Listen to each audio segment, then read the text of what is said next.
두 분 모셨습니다. 조광영 뉴데일리 연예부 기자, 손정혜 변호사 모셨습니다. 어서 오세요. 네, 안녕하세요. 네, 조 기자님 혹시 김주혁 씨 빈소 혹시 다녀오셨나요? 네, 취재차 갔다 오긴 했습니다. 아, 그러세요? 네. 그 배우 아무래도 연인인 이유영 씨는 지금 어떤 상태인가요? 식음을 전폐하고 있다는 얘기가 들리더라고요.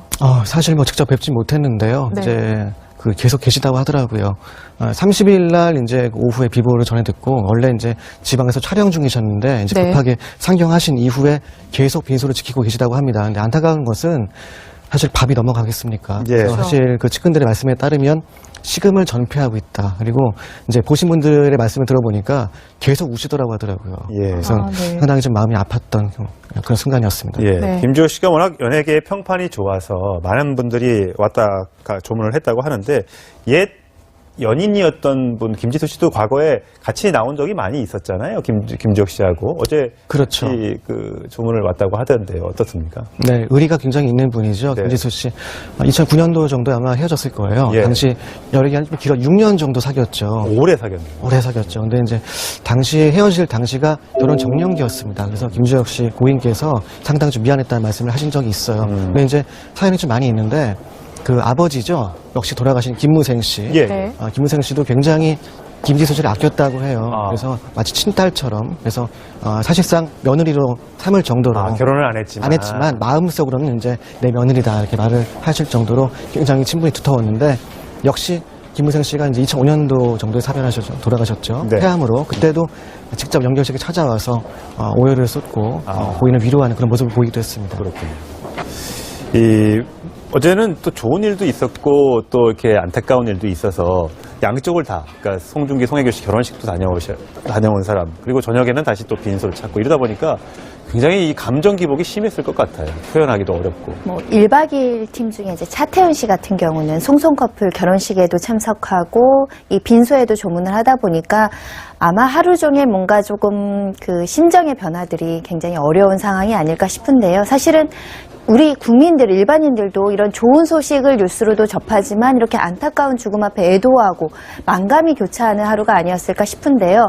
워낙에 그 평소에 그 고인이 주변 동료들도 잘 챙겨주고 스태프들하고도 좋은 원만한 관계를 유지했기 때문에 그 많은 사람들이 왔다 갔고 그래도 이런 여러 가지 애도의 표시를 표시하기 위해서 송송 커플 같은 경우도 사람들에게 조촐하게 치를 수 있도록 협조해달라 이렇게 결혼식을 진행을 했습니다.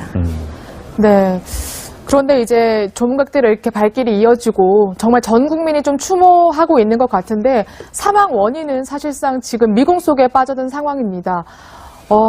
일단 소속사 대표도 좀 의아해하고 있는 모습을 보였는데요. 어제 취재 기자가 직접 들은 그 소속사 대표의 입장 먼저 들어보시죠. 무척 건강한 친구였고요. 알려진 대로 술은 거의 못 먹는, 한 방울도 못하는 친구고 최근에 또 담배도 좀 끊어보려고 금연을 하려고 노력 중이었던 걸로 알고 있습니다. 건강엔 이상이 없었던 걸로 알고 있습니다. 자택에서 피부과 병원을 가서 매니저를 만나기로 한 약속이 있어서 그렇게 가고 있던 길로 알고 있습니다.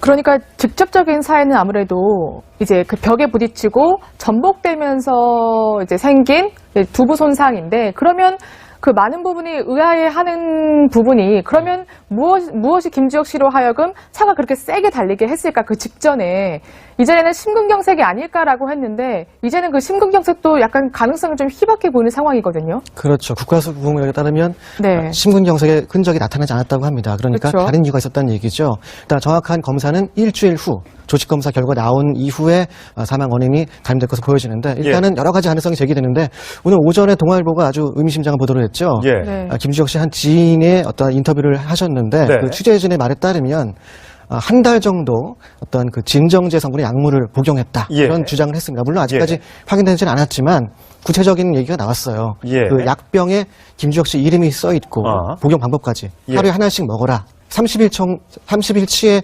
처방받은 약인데 예. 약속 병 안에는 15알 정도가 남아 있었다. 그러니까 이제 보름 정도 복용한 것으로 그렇죠. 추정이 되는 상황이죠. 근데 이제 심각한 점은 이 기사에 따르면 약물의 부작용입니다.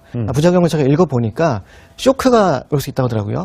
일반적인 것은 아니지만 일부 네. 복용자에 따라서 간혹 어떤 심한 기 쪽에 어떤 순환기 쪽에 쇼크가 올 수 있다. 또 피로감이라든가 예. 어떠한 그 졸음 같은 것이 올 수 있다. 네. 사실 블랙박스 영상을 보셨겠지만 정상적인 운행의 모습이 아닙니다. 그렇죠. 지금 저렇게 옆을 그렇죠. 충돌하고 바로 저렇게 쏜살같이 나간단 근데 말이에요. 굉장히 빨리 나가죠. 예. 사실 자세히 보시면 아시겠지만 브레이크 등이 켜지 않기 때문에 예, 브레이크 등이 안 들어왔어요. 악셀을 밟은 것으로 추정이 되는 상황이죠. 예. 그렇다면 무엇이 그로 하여금 악셀을 밟게 했느냐? 그렇죠. 정상적인 얘기는 아니죠. 예. 첫 번째는 이제 졸음운전 활성이 있는데 졸음운전 해설을 가질 수 있습니다. 하지만 그러면 1차 충격에서 이미 깨어났겠죠. 그렇겠죠. 그렇죠. 근데 목격자의 주장에 따르면 2차 추격이 2차 추돌이 있었다는 얘기죠. 그렇다는 예. 얘기는 두 번째 추돌까지 정신을 못 차렸다는 얘기는 예. 뭔가 다른 이유가 있었다. 아하. 그러면 오늘 동아일보 보도에 따르면 그것이 어떤 약물 부작용에 따른 어떠한 후유증 때문에 어떤 쇼크 때문에 몸을 가늠하지 못하고 어떤 급발진처럼 보이는 운행을 한 것이 아니냐 이렇게 그럴 추정이 되는 수도 상황. 있다는 아직까지 정확한 사망 그렇죠. 원인은 나오지 않았기 때문에